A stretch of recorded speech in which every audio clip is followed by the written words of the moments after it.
Hi, my name is Kasim and I will be presenting the patent about the stateless hardware security modules. So the agenda for today is that first of all we'll be explaining the motivation behind the patent, that why the patent is presented, and next we'll be explaining what the patent is about, and third what the patent does and what it protects. So basically the motivation behind the patent is that nowadays, with the proliferation of distributed computing networks, and in particular the wireless communication networks, like we're talking about the 5G and the Internet of Things, where we'll have everything connected to Internet. So basically, this has brought in a great need to secure the information that is transmitted through the networks. So, for example, imagine the future when we have the self-driving car. So basically, when the self-driving cars are communicating over the wireless medium, the data they transmit, that needs to be secure, that needs to be protected so that it isn't compromised by a malicious attacker.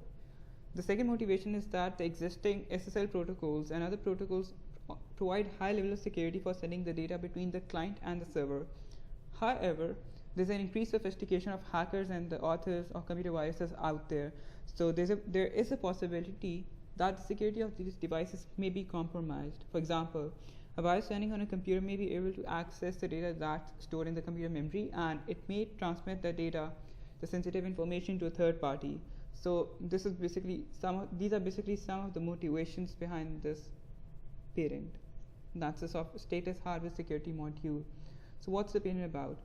Basically, this patent is not a standalone module. It can be used in a standalone environment. It is to be used in conjunction with other expensive security modules that are responsible for some high-level operations, and this module is itself responsible for some low-level operations. It facilitates the secure data transfer between devices and data communication system.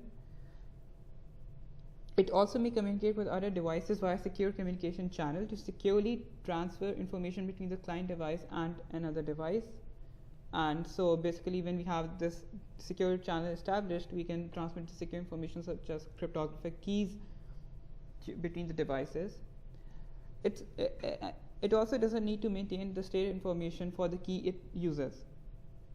And as a result of this stateless thing of this module, it can be integrated into a variety of client devices. Also, it provides a secure boundary. What do we mean by secure boundaries? That all the key generation and the cryptographic processes are done within this module. So it provides a secure boundary in some applications. For example, it can be integrated into an AES core. So every key generation process and round key generation all could be done in the secure boundary, and nothing is output from this module. Only the public keys could be the output of this module. Nothing secure information is output of this module. So basically, we'll briefly go through what does this module do and what it protects. So basically, it may be incorporated into a client device or into a chip in the client device that uses the secure data. It may communicate with other devices to securely transfer information between the client device and another device via secure communication channel. It may also include one or more cryptographic processing components to facilitate routing of the information. For example, this module may include components that enable the secure channel to be established. It may include the components, for example, the encryption, decryption, and the data, and components that process the data that is to be sent between the devices.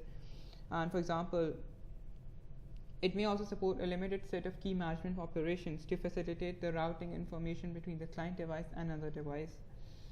And as you know, it doesn't need to maintain the state information. It may also provide the following functions. For example, it provides a secure boundary within the module. It also includes a non-volatile memory for storing the keys within the secure boundary. It may also use the keys to encrypt data to decrypt data without exposing them outside the boundary. And it may also enforce the key policy. And for example, in the asymmetric cryptographic algorithms, it may store the private key and export the public key. Another thing that this module can do is that it uses its identity key to acquire other keys. For example, in an SSL session, it could use its identity key to acquire the session keys from the key management system. And then it may use the acquired keys to process the data for its client device. And it can also be used to secure an associated input device. For example, a stateless hardware security module may be used to encrypt or sign data from a sensor. And so it can be implemented on the same chip as the input device. So basically this authenticates the data that is being received from an input device. So basically these are some of the list of things that this module could protect. Yeah. So thank you.